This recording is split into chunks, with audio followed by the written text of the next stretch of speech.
Hey guys, tonight we're taking a slow walk through one of the most infamous chapters in history, the fall of Nazi Germany. Picture the moment. The grand empire built on fear and aggression is crumbling.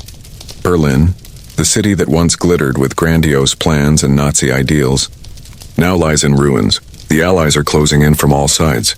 Tanks rumble through the streets. The once proud German forces are collapsing under the weight of relentless bombardment. You're right there, as the shadows of defeat creep ever closer. You probably won't survive this.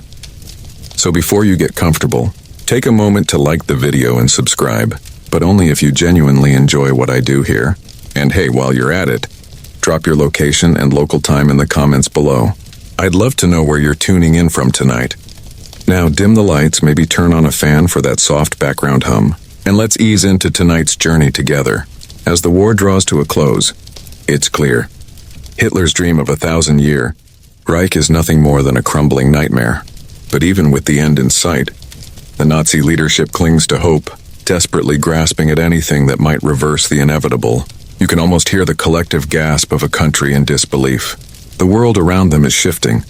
The Allies are advancing, and yet, in the heart of the Führer bunker, Hitler is refusing to face reality. Historians still argue whether Hitler's persistence was driven by a delusional sense of pride or a desperate hope that some miracle would save him.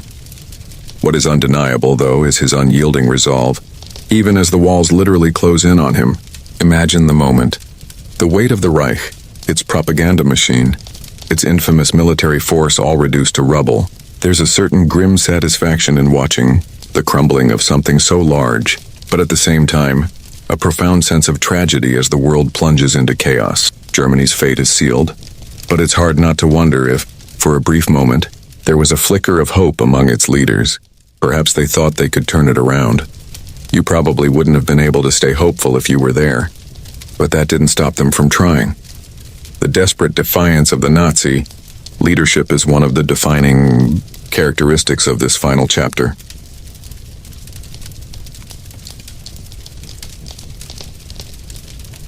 As the days grow darker in Berlin, you can almost feel the weight of inevitability pressing in. Inside the Führer bunker, Hitler remains stubbornly defiant, with the Russians at the gates of Berlin and the Western Allies pushing through from the other side.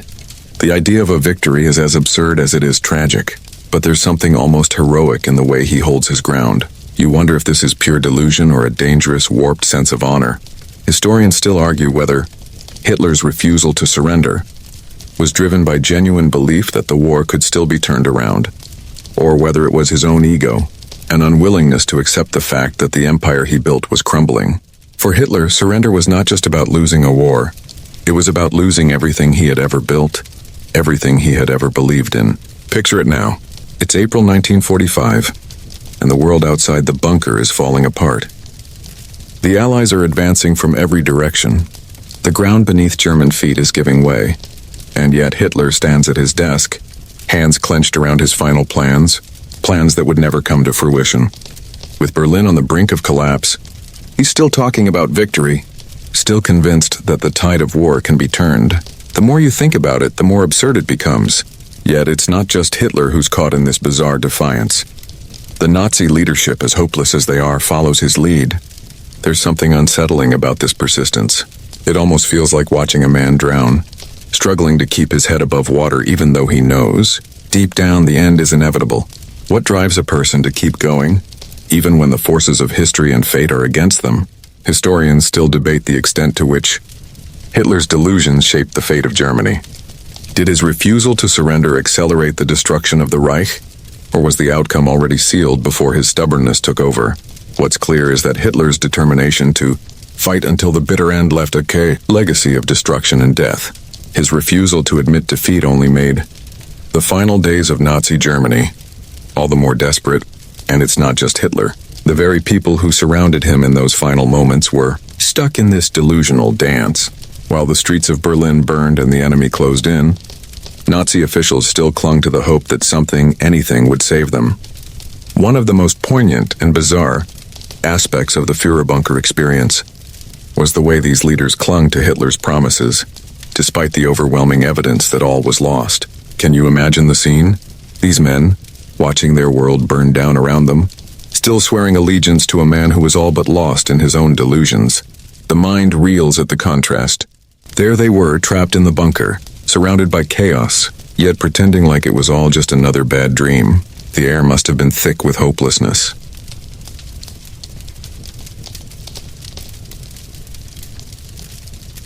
Now imagine the urgency in the air. Berlin's streets are filled with rubble. The sky above clouded with smoke and ash. Yet amid all this chaos, Nazi officials are scrambling to salvage what little they can from the wreckage. It's not just the end of a war.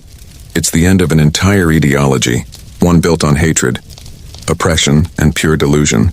Yet the defiance of the Nazi leadership reaches a fever pitch in these final days. There's a sense that despite everything, they truly believe they can regroup, even when all the world around them suggests otherwise. The last-ditch efforts to save the Reich are almost surreal.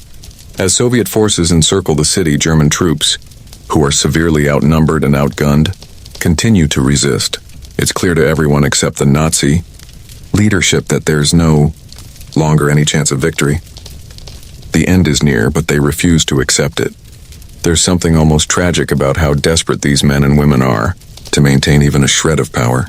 Historians still argue whether the final days of the Nazi regime could have been managed differently. Could the military leadership have surrendered sooner, sparing more lives and reducing the destruction that followed?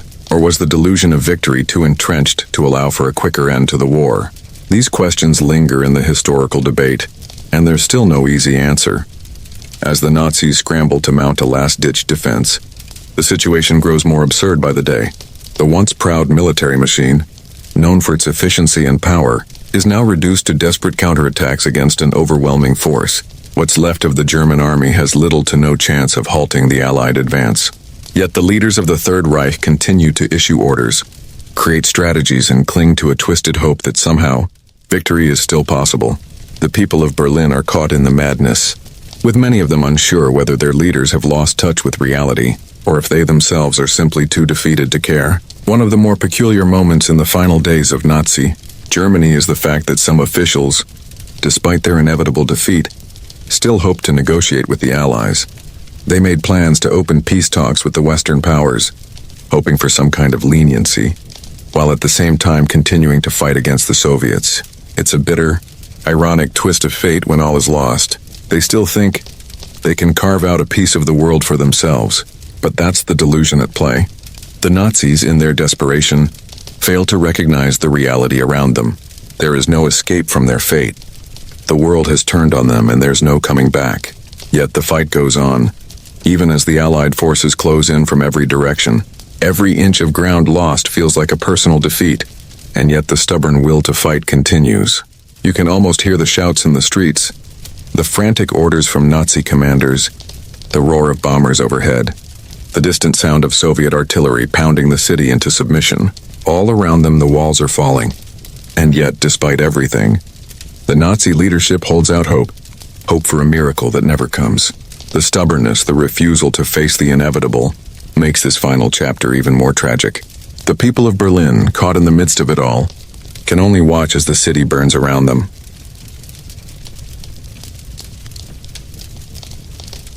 Berlin.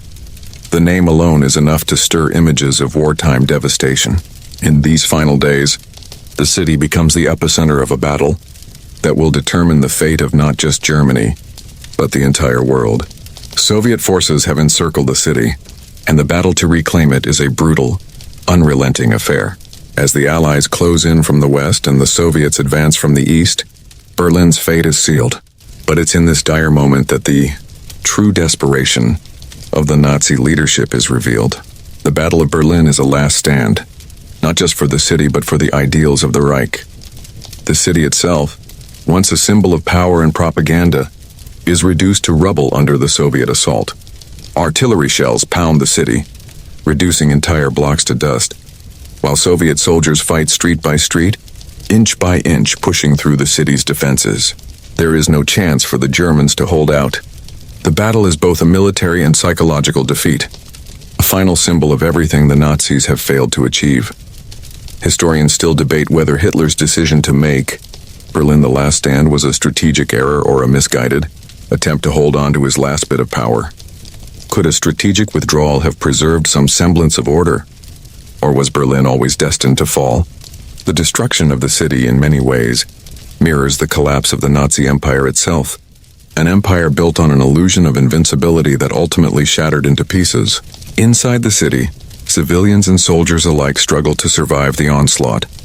The streets are filled with the sound of explosions, the cries of the wounded, and the screams of those caught in the crossfire. The sheer scale of the destruction is almost unimaginable. Buildings collapse under the weight of artillery fire, and fires rage throughout the city.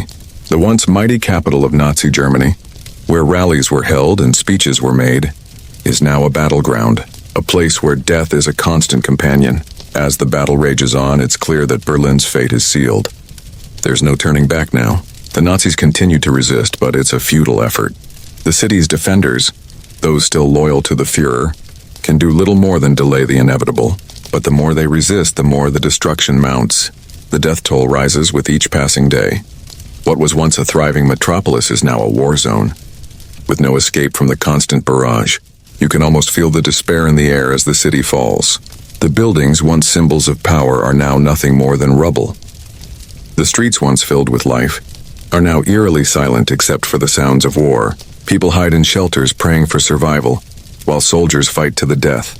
The end is near, and yet the battle rages on. The collapse of the Reich is being played out in the streets of Berlin, where the hopes of a 1,000-year empire crumble under the weight of Allied power. As Soviet forces close in on the city center, you can almost hear the cries of those trapped inside. There's no way out. The city, once a beacon of Nazi pride, is now a tomb for the Third Reich. Every corner, every building bears the scars of a failed regime. The fall of Berlin marks the end of an era. But it's not just the end of a city, it's the end of a dream. A twisted dream that has led to nothing but devastation.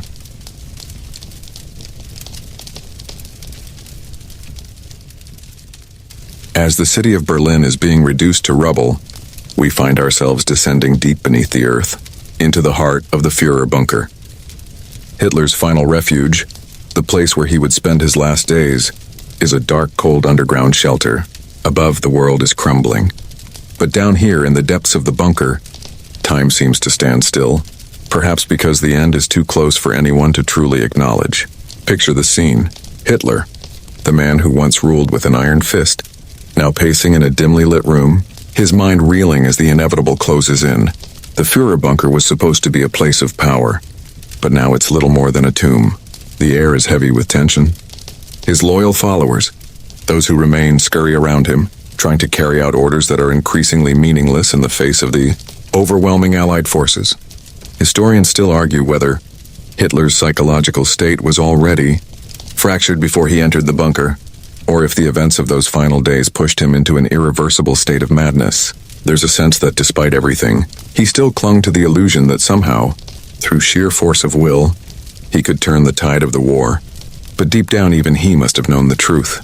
The man who once had the entire world at his feet was now trapped, cornered in a basement, helpless to stop the collapse of everything he had built.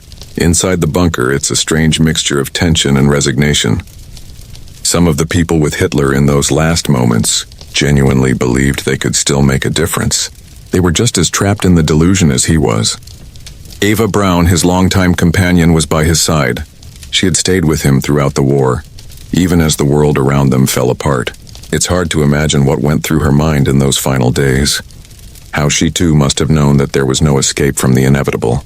Yet in the Führer bunker, she remained with him, part of the world that refused to acknowledge defeat. The bunker was not just a place of power, it was also a place of eerie calm, a space where the reality of the outside world was kept at arm's length. Like a distant nightmare, there was no rush, no urgency, just a grim acceptance that the end was near. The Nazi leadership in these final moments became increasingly isolated, more like ghosts wandering through the shadow of a fallen empire. Imagine the feeling in the air, thick with despair but also strangely quiet. No more rallies, no more speeches. The man who once captivated millions with his oratory was now confined to whispered conversations in the dark. The bunker's walls, which had witnessed so much of the terror of the regime, now only bore witness to the fall of the man who had created it all. What remains inside the Führer bunker is more than just the physical remnants of war. It is a testament to the end of an era, a twisted microcosm of everything that had led to this point. It's almost as if the bunker itself, by its very existence, symbolized the collapse of Nazi Germany. A place that was once a symbol of ultimate power, now reduced to a dark chamber of isolation and fear. And yet, despite it all, the man at the center of it remained unwavering in his belief that the war could still be won. But no amount of delusion, no amount of stubbornness could change the fact that the Nazis were defeated. The bunker would eventually become a grave, a final resting place for the ideology that had brought so much pain to the world. But as the hours stretched into days, it was as if time itself was waiting for the inevitable end.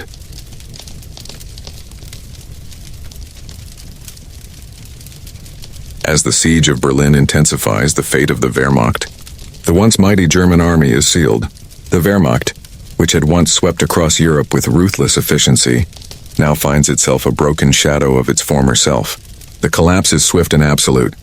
The once feared divisions are now a fragmented mess, poorly equipped and poorly led, with no real chance of stopping the Allies' advance. There's a grim irony to the situation. The Wehrmacht, which had been built on precision and discipline, now disintegrates under the weight of chaos and disarray. You can almost feel the exhaustion of the German soldiers, trapped between two encroaching forces, Soviet troops advancing from the east, and Western allies pushing in from the west. The soldiers are no longer fighting for victory. They're simply trying to survive. The morale is shattered. Many are realizing that there is no glory to be found here, just a quick and inevitable death. But still, they fight on, whether out of duty, fear, or simply because they have nowhere else to go. The German soldiers continue to hold their positions, even as their numbers dwindle and their strength fades. Historians still argue whether the Wehrmacht's collapse was due to poor leadership or the sheer overwhelming force of the Allies. Could the German army have held on longer, or was the defeat already inevitable by this point? It's clear that the strategic errors made by Nazi leadership played a large role. But the Wehrmacht's defeat was not just a result of bad decisions. It was the culmination of years of war, the exhaustion of a nation, and the realization that there was no way out. The German soldiers, now far from the glory they had once envisioned, fight on simply out of habit. Many are conscripts, young men who were thrust into battle far too early and far too unprepared. These boys, many barely older than children, are forced to face the reality of a war they never fully understood. The brutality of the battlefield is etched into their faces as they struggle to stay alive in a city that is literally falling apart. It's hard not to feel sympathy for these soldiers, who are fighting not for a cause, but simply because they have no other choice. But it's not just the soldiers who are suffering. Civilians trapped in the city as it's bombed relentlessly face a fate just as grim. Entire neighborhoods are destroyed and there's nowhere to hide. The buildings that once served as homes are now nothing more than piles of rubble. The streets are filled with the wounded, the dead, and those who are simply trying to escape the carnage. It's hard to imagine the sense of hopelessness that must have filled the air. No one is safe in this hellish landscape. Not the soldiers, not the civilians, and certainly not the Nazi leadership. For the Wehrmacht, the fall of Berlin is not just a military defeat. It's the end of everything. The proud, disciplined army is now reduced to a ragtag group of soldiers trying to hold on to a crumbling city. The reality of the situation begins to sink in as the hours pass. There is no hope left for victory. The war is lost, and the soldiers are simply biding their time until the inevitable surrender. Yet, even in the face of complete defeat, some soldiers continue to fight. Some are still holding out hope that perhaps there's a chance for a last-minute miracle, even as the Allied forces close in. But these miracles never come. The city falls, the Wehrmacht crumbles, and the Nazis are forced to face the reality they have been desperately avoiding for so long. The fall of the Wehrmacht is a symbol of the collapse of Nazi Germany itself, a once mighty force now reduced to rubble. The soldiers who once marched proudly through the streets of Europe are now scattered, broken and defeated. The dream of a 1,000-year Reich has faded into dust, and all that remains is the wreckage of a once great military power.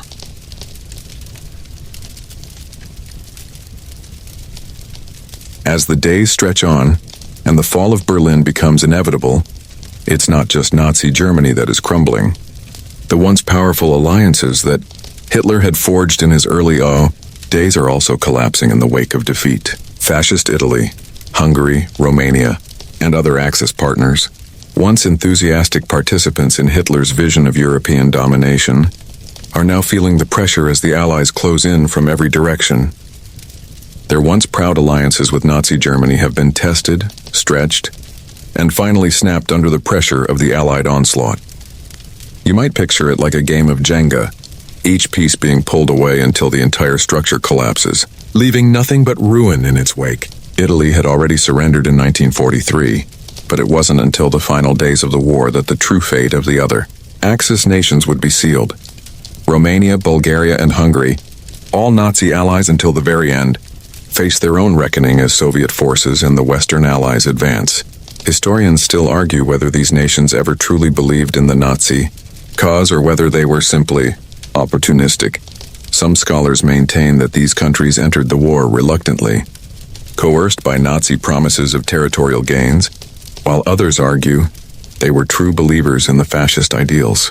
But by the end of the war, there's no doubt that these alliances had turned into mere survival pacts, clinging to the hope that somehow Hitler might turn the tide and bring victory. It's a desperate and tragic last gasp, a hope that would soon be extinguished in the firestorm of defeat. Picture the desperation in the streets of these countries as Soviet forces overrun their positions.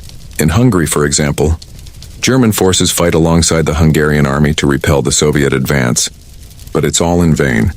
In the closing days of the war, Hungary surrenders, and its alliance with Nazi Germany comes to a bitter end. Similarly, Romania, once an ally of the Third Reich, changes sides in 1944 as Soviet forces march in. The countries that once fought alongside Germany are now caught between the advancing Allied forces and the wrath of the Soviets. Even Japan, the other major Axis power, is facing its own collapse in the Pacific theater. By the time Nazi Germany falls, Japan is already on the verge of defeat, having suffered immense losses in the Pacific, though it would take a few more months before Japan formally surrendered after the atomic bombings of Hiroshima and Nagasaki. The defeat of Nazi Germany signals the end of the Axis powers as a whole. The dream of global fascism is shattered, and in its place, there's only the grim reality of a world changed forever. But while these countries may have abandoned their alliance with Germany in the end, it's clear that the Nazi leadership never truly understood the shifting tides of the war. Even as the Allies advanced on Berlin, Nazi officials were still holding out hope that their allies might somehow turn the situation around. The reality was that by the time the war was near its end, these countries were no longer strong allies. They were struggling survivors, each facing their own reckoning with history. And in the case of Italy, the final betrayal is particularly poignant. The Italian people who had suffered under Mussolini's fascism had finally turned against their own dictator. By the time the Allies reached Italy, they were greeted by a population eager for liberation, but the war in Italy had left scars that would take decades to heal. Even as the Nazis clung to their delusions of victory, their once loyal allies had already moved on, their hopes of glory extinguished in the face of overwhelming defeat.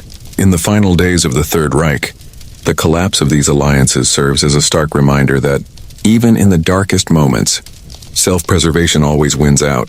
Each of these nations, once fervently aligned with Nazi Germany, now had to reckon with the reality that their futures lay with the Allies, not the fascist regime that had promised them so much. The dream of a fascist Europe led by Germany was finished.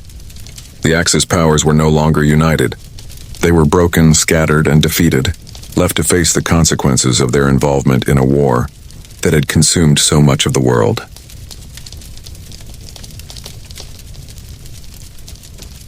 By the time the Battle of Berlin draws to a close, the fate of Nazi Germany is all but sealed.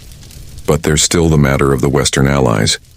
With Soviet forces pressing from the east, the Western Allies, primarily the United States, Great Britain, and France, are moving in from the west, poised to deliver the final blow. Yet while the Soviets are closing in on Berlin, the West's final victory is just as crucial. The surrender of Nazi forces to the Western Allies marks the symbolic end of the Nazi regime, but also sets the stage for the bitter, tense division of post-war Europe. As the days of fighting in Berlin wind down, Nazi officers in the West find themselves at a crossroads. With the end clearly in sight, Many Nazi commanders and political leaders start to understand that further resistance is futile. The choice to surrender, however, is not a simple one.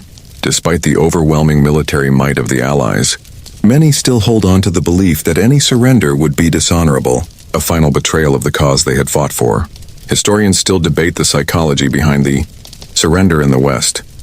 Were the German soldiers and officers genuinely hoping for leniency from the Western Allies, or were they simply weary and hoping to avoid falling into Soviet hands? Some argue that they preferred the relatively gentler hands of the Americans and the British, while others claim that there was a deep, misguided sense of loyalty to Hitler, even in the face of defeat. Whatever the reasoning, the German surrender to the Western Allies came in the final days of the war, as the Reich, now in ruins, could offer no further resistance. The surrender was a chaotic affair, filled with confusion, disorganization, and desperation. Many German officers, out of fear of being captured by the Soviets, sought to surrender to the Americans or the British. It wasn't just about military strategy. It was also about survival. Soviet soldiers, after all, were not known for their mercy, and many Nazi officers feared the wrath that would follow their capture by Soviet forces. This sense of fear, mixed with a realization that the war was lost, drove some of the final surrender negotiations in the West. In the end, many German soldiers, realizing that they had nowhere to turn, laid down their arms. On the other side of the lines, the Western Allies were both relieved and conflicted by the German surrender. While they celebrated their victory, they were also faced with the challenge of dealing with the fallout of the war. The devastation of Europe was almost incomprehensible, and the political and economic future of the continent was uncertain. Despite the joy of victory, there was no escaping the harsh reality that Europe, and Germany in particular, had been broken beyond recognition. But for those who surrendered in the West, the defeat was not just a military loss, it was a loss of everything they had believed in. The surrender of Nazi Germany to the Western Allies was symbolic, yes, but it also marked the complete failure of the Nazi project. The dream of a greater Germany, of European domination, was finished. It would take years, decades in fact, for the West to rebuild from the ashes of the war. But the surrender of Nazi forces was the first step in that long journey. For the people in the West, victory brought its own questions. The Western Allies, though victorious, had to reconcile their roles in a post-war world that would be deeply divided between the democratic West and the communist East. The surrender, in a sense, marked the beginning of the Cold War, as the former Allies found themselves split by ideology and geopolitical interests. And even as the final Nazi holdouts surrendered, the world had already begun to change in ways no one could fully grasp.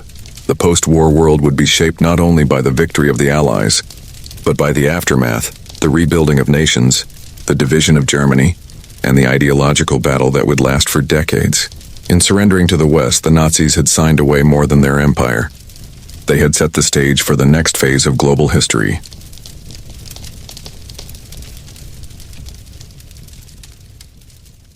The dust begins to settle, but the end of the war brings no peace, only the weight of bitter aftermath. For Germany, the surrender and the collapse of the Third Reich usher in an era of unparalleled suffering.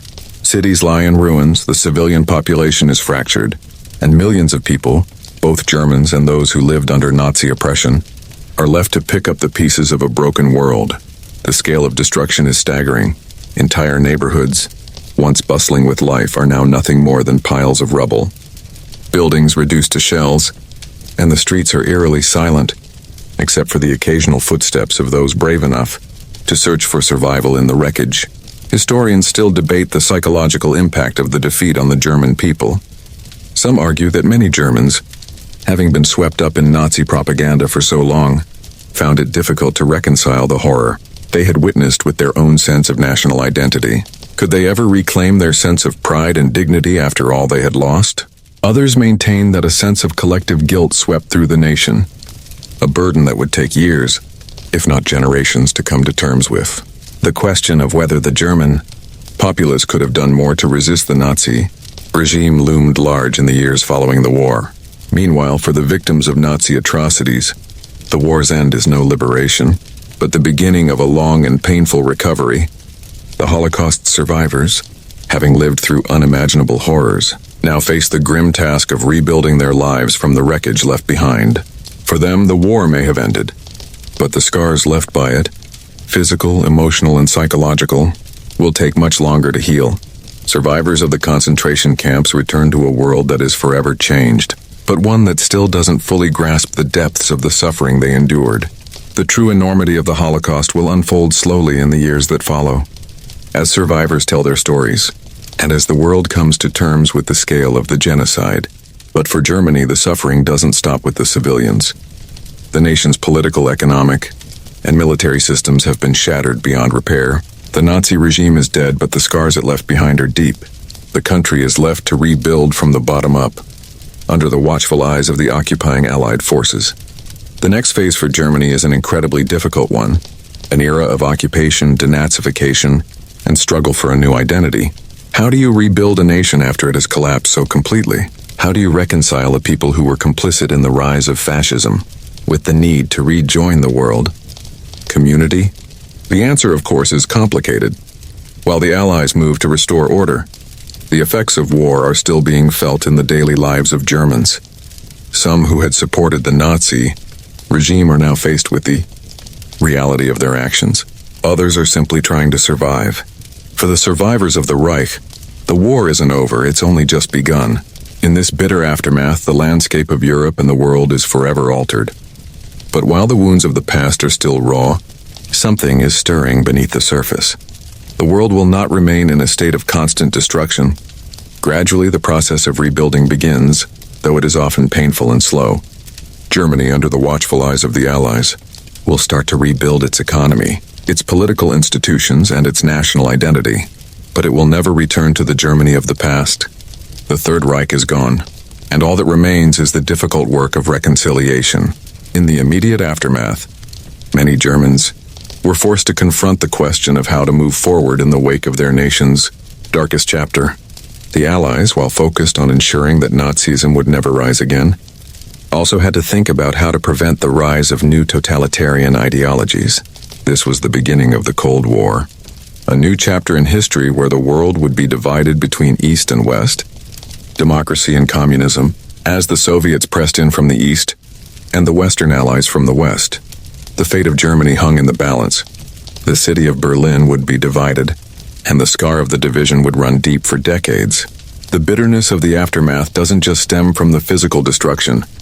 It's also the emotional and psychological toll. The realization that an entire world had been built on lies, and that millions of lives had been destroyed. The war may have ended, but the aftermath was only just beginning. A slow, painful process of healing that would take years.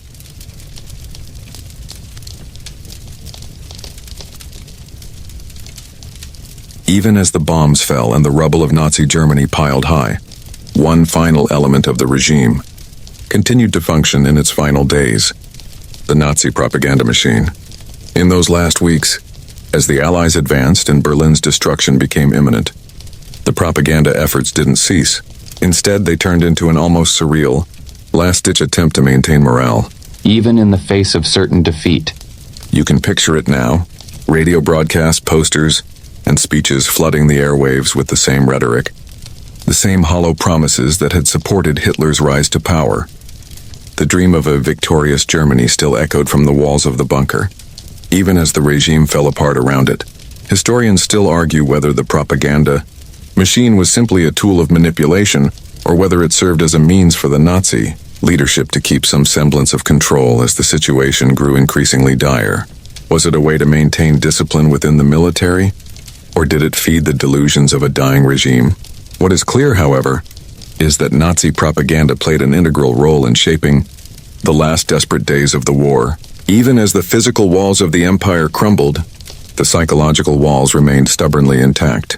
The final broadcasts from German radio stations paint a surreal picture of a regime that refused to accept its fate. Hitler's voice still booms from the airwaves, urging the people to keep fighting, even as their cities are obliterated. Propaganda posters showing idealized images of Aryan supremacy continue to appear in public spaces, even as the people of Berlin are forced into shelters to survive the Allied bombardment. The leadership continued to promote a false narrative that victory was just around the corner, and the Allies were on the verge of collapse. In the face of overwhelming evidence to the contrary, the propaganda machine churned out one lie after another, hoping to maintain the illusion that Nazi Germany was somehow still a force to be reckoned with. You can't help but wonder what the ordinary people of Berlin must have thought as they saw these posters and heard these broadcasts. Did they still believe in the myth of Nazi invincibility? Or had they finally seen through the veil of propaganda? The city was burning, the armies were crumbling, and the war was clearly lost. Yet somehow the Nazi propaganda machine kept spinning, desperately trying to keep the people in line, to keep them hopeful even when hope had long since died. The Nazis' obsession with control extended far beyond the battlefield. They understood that in times of war, controlling the narrative was just as important as controlling the military. By presenting an image of strength, of invincibility, they hoped to keep the morale of both soldiers and civilians high, even as defeat loomed large. In the final days of the Reich, however, the propaganda no longer had the power to shape reality. The truth was too visible, too undeniable, and the people of Germany could no longer hide from the devastation that surrounded them. One of the more bizarre aspects of the Nazi propaganda effort in the final days was its attempt to present Hitler as a heroic figure, even in the face of his ultimate failure. As the city fell, there were still posters showing him as a great leader, his face surrounded by an aura of triumph. It's almost as if the leadership was trying to create a myth that would outlast the war itself, a final act of defiance to the reality that was quickly unfolding around them. They clung to the idea that the Führer could not be defeated, even as he sat in his bunker, trapped by the advancing armies and his own delusions. Historians still debate whether the effectiveness of this final propaganda effort was significant. Did it truly have any impact on the morale of the German people in those last days? Or was it merely the last echo of a dying regime?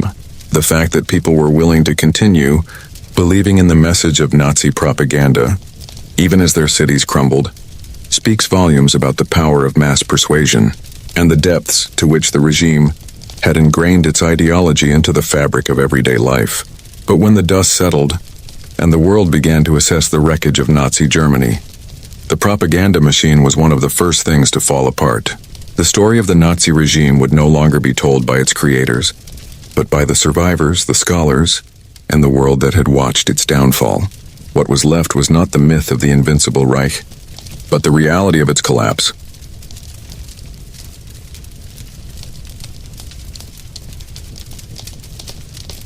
In the final hours of the Third Reich, after the death of Adolf Hitler, a scramble for leadership ensues, but the effort to continue the Nazi cause is as futile as it is tragic. The man who had built the Nazi empire is gone, but the question of who would step into his shoes remains. With Berlin in ruins and the Wehrmacht on the verge of total collapse, the once feared Nazi hierarchy is left in disarray. The idea of continuing the Reich is one that stubbornly lingers, but the reality is that the empire Hitler built is already beyond saving. It's an eerie sight. Several figures, military leaders, politicians, and loyalists, who had clung to power through the war, now vying for influence and control in a crumbling state. Among them, men like Joseph Goebbels, who briefly becomes the Nazi regime's last hope. Goebbels, the infamous minister of propaganda, believes fervently in the Nazi cause and, for a brief moment, even assumes leadership after Hitler's death. His hope is to rally the people and push for a final stand against the Allies. However, Goebbels' reign is short-lived. Only a day after assuming leadership, he and his wife commit suicide in the bunker, leaving no one to lead the remains of the crumbling regime. Historians still argue whether Goebbels truly believed in the Nazi cause until the very end, or whether he was simply trying to maintain some semblance of power in a disintegrating world. Some suggest that his actions were driven by a desire to carry out Hitler's vision, while others argue that Goebbels was just as trapped by the delusion of Nazi invincibility as anyone else. Either way, Goebbels' failed attempt to lead the Reich only underscores the ultimate futility of continuing the Nazi project. Meanwhile, other Nazi figures attempt to rally what's left of the Reich. Men like Hermann Göring, Heinrich Himmler, and other high-ranking officials seek to step into the void left by Hitler. Göring, who had once been Hitler's second-in-command, tries to seize control, but his power is already undermined by the collapse of the Reich. Himmler, who had built the SS into one of the most feared organizations in Nazi Germany, also attempts to negotiate with the Allies in the hope of preserving some form of power.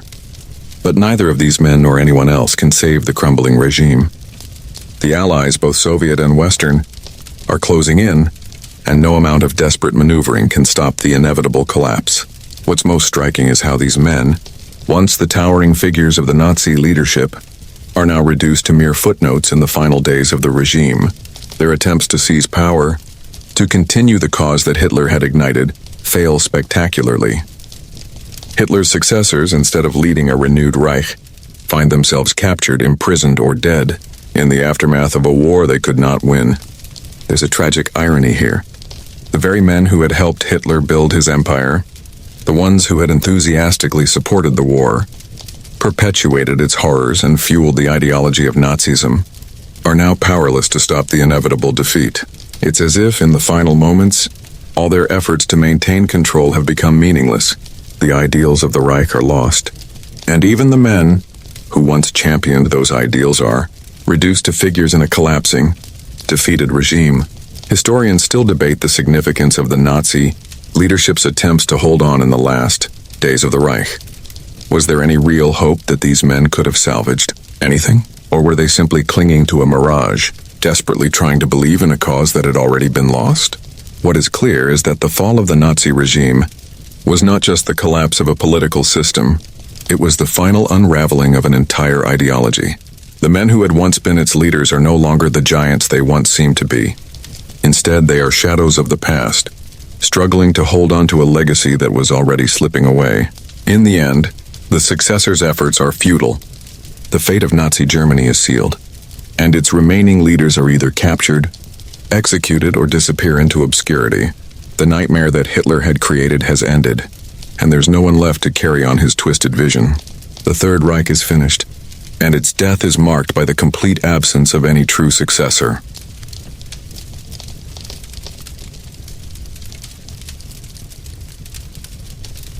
As the last German resistance crumbles in Berlin, a new battle begins, not one of military might, but of political ideologies and the future of a divided Germany. The fall of Berlin is not just the death of the Third Reich, it is the beginning of a new chapter for the city and for Europe. The war may be over, but Berlin, the city that once symbolized the height of Nazi power, is now a city of rubble and chaos, its future hanging in the balance. At this moment, Berlin's fate is no longer in the hands of the defeated Nazi regime. The city's future is now determined by the Soviet Union, the United States, Great Britain, and France, all of whom have different visions for what Germany should look like in the post-war world. The question on everyone's mind is, what comes next for a nation and a city that had been torn apart by war, ideology, and totalitarian rule? The Cold War is about to begin, and Berlin will become the most iconic symbol of this ideological division. In the weeks following the surrender of Nazi Germany, Berlin is divided into 4 sectors, each controlled by one of the Allied powers. The Soviets, who had borne the brunt of the fighting on the Eastern Front, control the eastern part of the city, while the Western Allies, America, Britain, and France, control the western parts. But this division is not just about physical territory. It is about the battle between communism and capitalism, democracy and dictatorship, freedom and oppression. Historians still argue about whether the division of Berlin was inevitable from the moment the Allies began to win the war, or whether it could have been avoided through diplomacy and negotiation. Could the Allies have agreed on a unified Germany from the outset, or was the ideological divide too deep? In many ways, the decision to divide Berlin set the stage for the greater conflict of the Cold War, a struggle for global supremacy that would play out over the next several decades. The battle for Berlin's future is not a battle of armies or generals, but a battle of visions. Each Allied power has a different vision for what post-war Germany should look like. The Soviets, determined to spread communism across Europe, see the city as a potential stronghold of their influence. On the other hand, the Western Allies, who wish to rebuild a democratic Germany, see Berlin as a symbol of hope, a city that could one day rise from the ashes of war as a free, peaceful, and prosperous place. Yet even as the Allies begin their work of dividing the city, the people of Berlin find themselves caught in the middle of this new ideological struggle. The civilians who have lived through the horrors of war and occupation now face the challenges of living in a divided city. The streets are no longer just filled with rubble, they are filled with uncertainty. What will the future hold for them? Will they live in a city controlled by totalitarianism, or one that embraces freedom? The lines of division that have been drawn on the map will soon be mirrored by the lines of ideology that split the city's people. In these early days of post-war Berlin, the city's future is uncertain. The Allies, still in the process of dismantling the Nazi regime and rebuilding the country, are not yet able to provide a clear answer. Berlin, once a proud capital of the Third Reich, has been reduced to a pawn in the larger game of geopolitics. And yet, despite the uncertainty, there is a sense of hope. The city may be divided, but it is not broken. As the people of Berlin rebuild their lives from the rubble, they begin to dream of a future that is free from the oppression that once dominated their lives. What is clear is that the fall of Berlin is not the end of the story, but the beginning of a new and complex chapter. The city that once symbolized Nazi power will become a symbol of the Cold War, a battleground for the minds and hearts of those who will shape the future of Europe and the world. The struggle for Berlin's future will continue for decades, but in these final moments of the war, the city stands as a reminder of the costs of totalitarianism and the enduring power of hope. Berlin, broken but not defeated, is a city caught between two worlds, one shaped by the shadows of the past, and the other reaching for the light of a new future. The division of the city, while a tragic symbol of the Cold War, is also a testament to the resilience of the human spirit, a city that, despite everything, will rise again.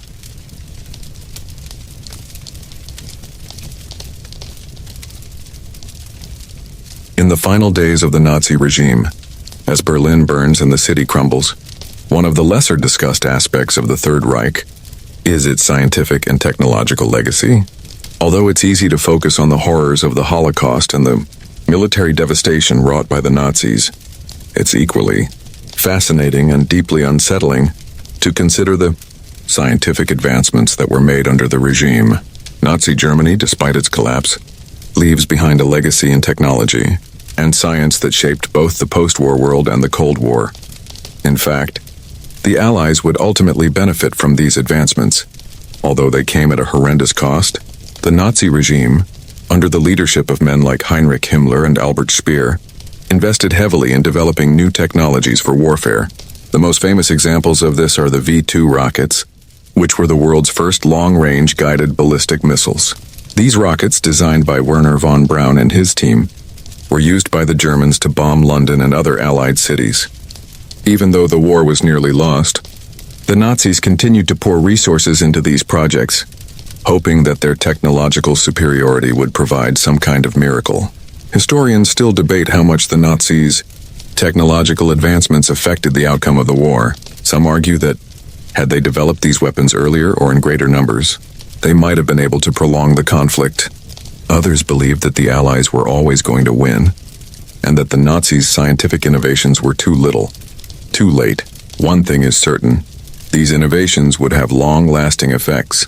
After the war, both the United States and the Soviet Union scrambled to capture the best scientists, engineers, and technicians from the defeated Nazi regime, recognizing the immense value of their work.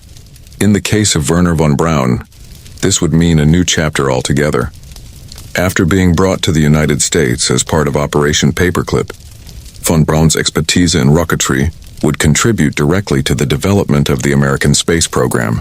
The V-2 rockets he had designed for the Nazis would lay the foundation for the Apollo missions and the eventual landing of a man on the moon. The moral implications of this are profound. How could a man who had developed weapons for a regime responsible for the deaths of millions be allowed to lead one of the most important scientific endeavors in American history?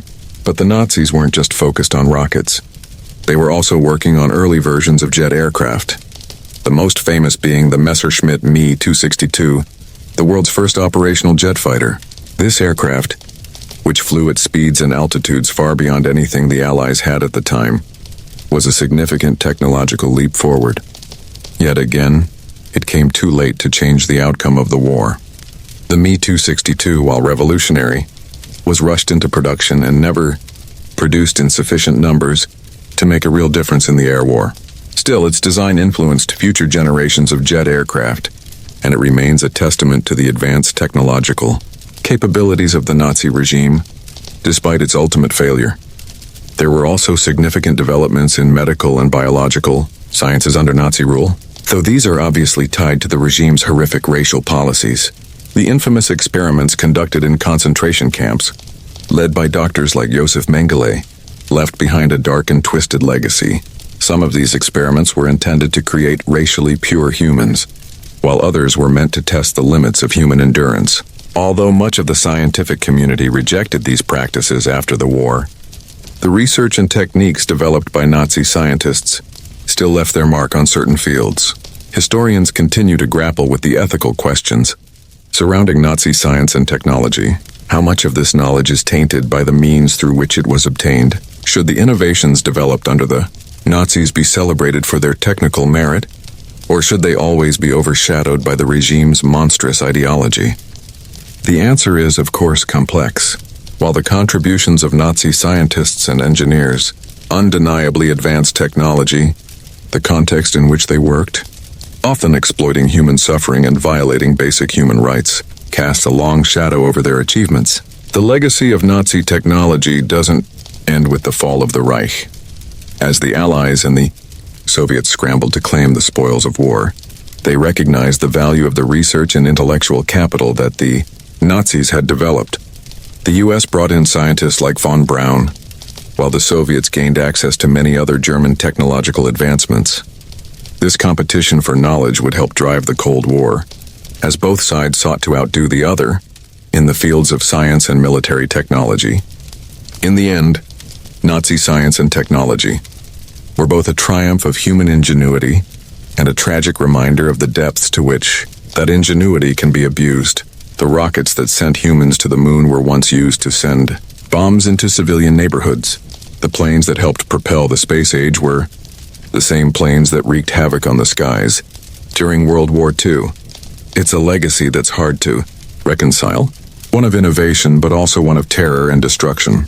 And as the Allies began their work of rebuilding a devastated Europe, they also had to reckon with the twisted legacy of Nazi technological advancement, which would continue to shape the world for years to come.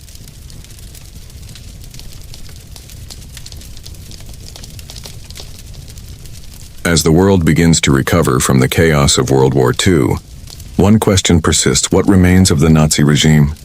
The fall of the Third Reich does not erase its impact on the world. In fact, the legacy of the Reich lingers, shaping the course of history in profound and unsettling ways. From the ruins of Berlin to the global stage, the aftermath of Nazi Germany is still felt in the political, social, and cultural landscapes that follow. One of the most obvious and immediate consequences of the Reich's collapse is the division of Germany. In the wake of its defeat, Germany is divided into 4 occupation zones: American, British, French, and Soviet. This division sets the stage for the Cold War, and Berlin itself becomes the epicenter of this ideological struggle. As the Iron Curtain descends across Europe, the scars of the Nazi regime continue to shape the political landscape for decades. The division of Germany into East and West remains a lasting reminder of the ideological battle that the Nazis had once sought to dominate, now fought on a different stage, between the Soviet Union and the Western powers. In the wake of Nazi defeat, the process of denazification begins. The Allies, particularly the Americans, seek to rid Germany of Nazi influence by removing former Nazi officials from positions of power and re-educating the population. But this process is far from straightforward. Historians still argue over how effectively denazification was carried out. Was it truly successful, or did it merely provide a temporary solution to a much deeper problem? The truth is that many former Nazis remained in positions of power, and some were able to reintegrate into society with minimal consequences. This raises the uncomfortable question: how much of Nazi ideology truly vanished with the regime? Did the Germans truly reckon with their past, or did the Reich's shadow continue to loom over the post-war era? Beyond politics, the cultural legacy of the Nazi regime also continues to haunt Germany and the world.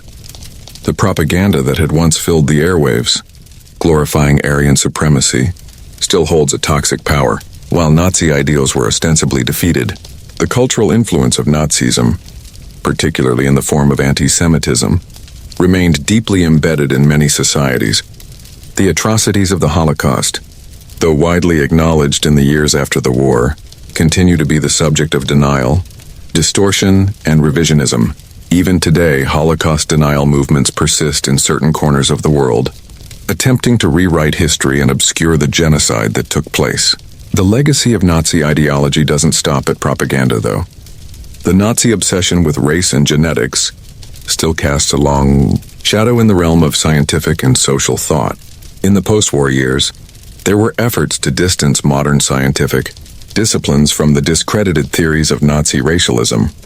But some of the ideas that fueled the Nazi regime, ideas about racial purity, social Darwinism, and the supposed superiority of certain groups, have resurfaced in various forms. From far-right extremism to pseudoscientific race theories, the psychological scars of the Nazi era are another part of its enduring legacy. For the survivors of the Holocaust, the war may have ended, but the trauma of what they endured never truly goes away. The survivors carried with them the horrors of concentration camps, the loss of families, and the brutality of a regime that sought to exterminate entire peoples. But even those who were not directly affected by the Holocaust could not escape the weight of Nazi ideology, the guilt of complicity, the shame of having allowed such horrors to unfold, lingered in the collective consciousness of Germany for years. The process of coming to terms with the atrocities of the Nazi regime, for both the survivors and the descendants of the perpetrators, is an ongoing complex struggle. The wider world, too, is irrevocably changed by the Nazi regime. The devastation of World War II and the rise of totalitarianism leads to new global institutions designed to prevent such horrors from ever occurring again. The United Nations is formed in 1945 with the aim of promoting international cooperation and preventing future wars. The Universal Declaration of Human Rights is adopted in 1948, a direct response to the atrocities committed during the war. But even with these efforts to build a better world, the legacy of the Nazis continues to shape global politics, from the rise of fascist movements in Europe to the ongoing struggle for human rights. In the end, the legacy of the Third Reich is a paradox. On one hand, it is a legacy of destruction, of unimaginable suffering, and of a regime that sought to dominate the world through fear, violence, and racial hatred. On the other hand, it is a legacy of resilience, the resilience of the human spirit in the face of oppression, the resilience of survivors, and the resilience of nations rebuilding after total defeat. While the Reich itself is long gone, the lessons of its rise and fall remain deeply relevant today. The fall of the Third Reich is not a moment of finality. It is the beginning of a long process of reckoning, of rebuilding, and of healing. And as we look back on those dark days, it's essential to remember that the lessons of the past are not confined to history books. They are with us today, reminding us of the dangers of hatred, of totalitarianism, and of the power of ideology to shape the course of human history. In this way, the legacy of the Reich is not just a relic of the past. It is a continuing challenge to the present and the future.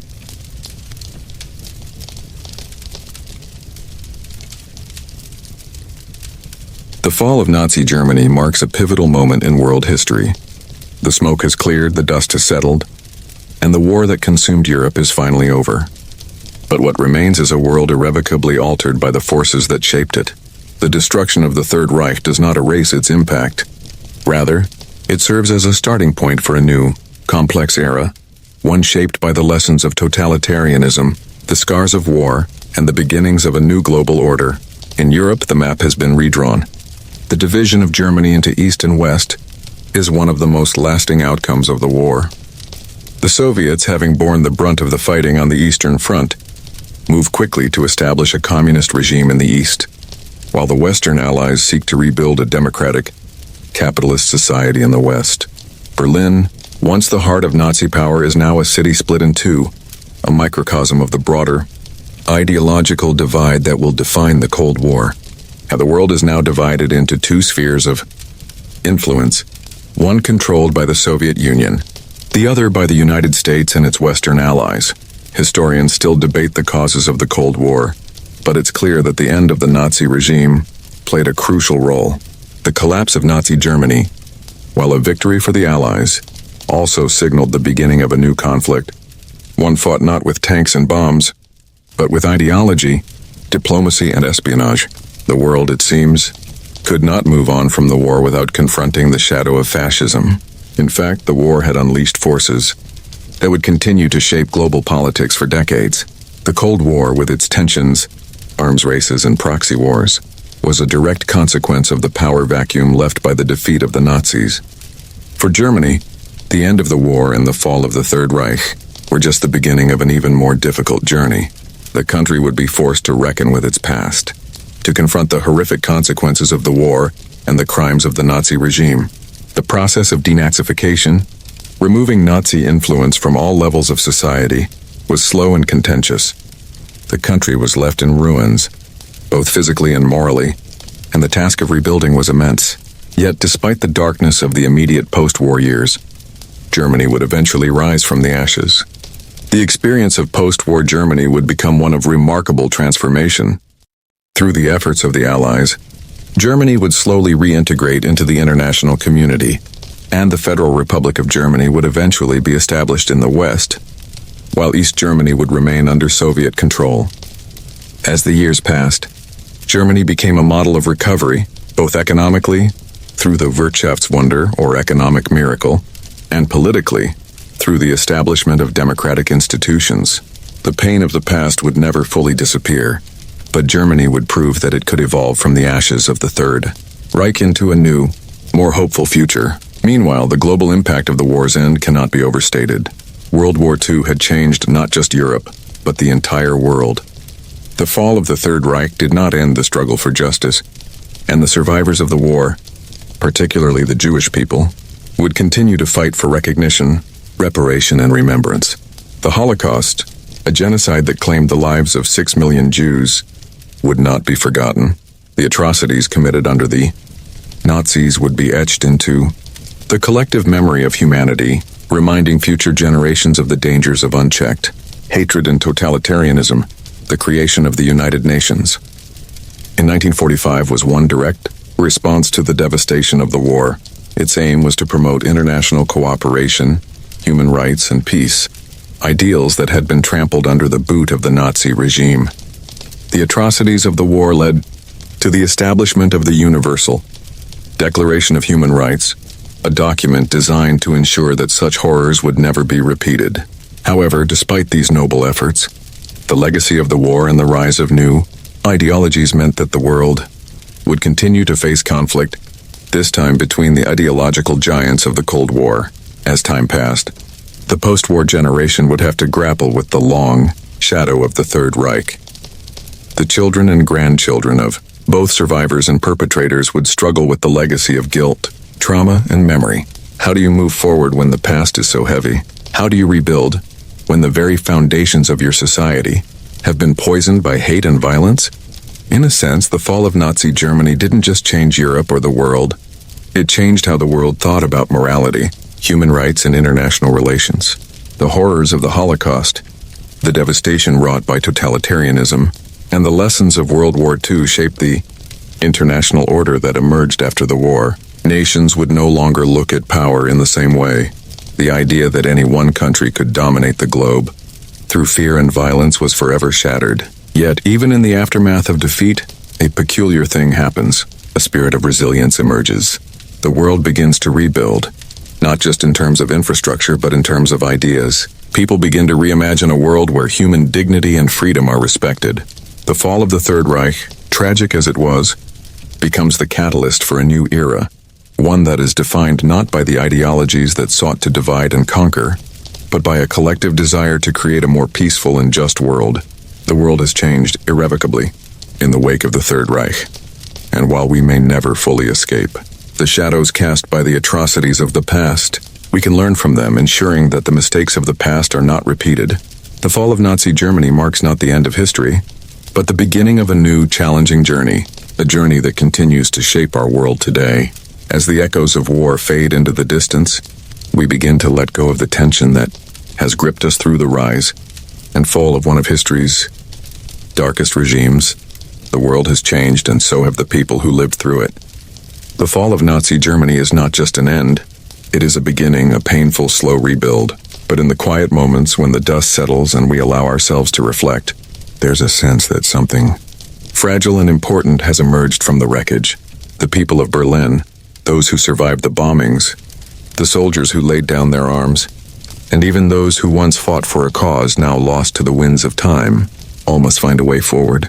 The future may be uncertain, and the scars of the past are deep, but there's a strange, comforting truth in the resilience of humanity. The process of healing takes time, but it begins with acceptance, with the willingness to face what was, and to look forward to what might come. The world that emerges from the ashes is one deeply aware of its fragile nature. The victories of the past, however hard won, come with their own burdens. But it is in these quiet moments of reckoning that the true strength of a people shines through. Now, as we take a step back and let the gentle rhythm of the world move around us, we can almost hear the faint hum of hope, the whisper of future possibilities. The world that was changed forever by the fall of the Third Reich will, in time, rebuild. And for those of us here, we can rest knowing that history, painful as it may be, continues to teach us lessons we cannot forget. Sweet dreams.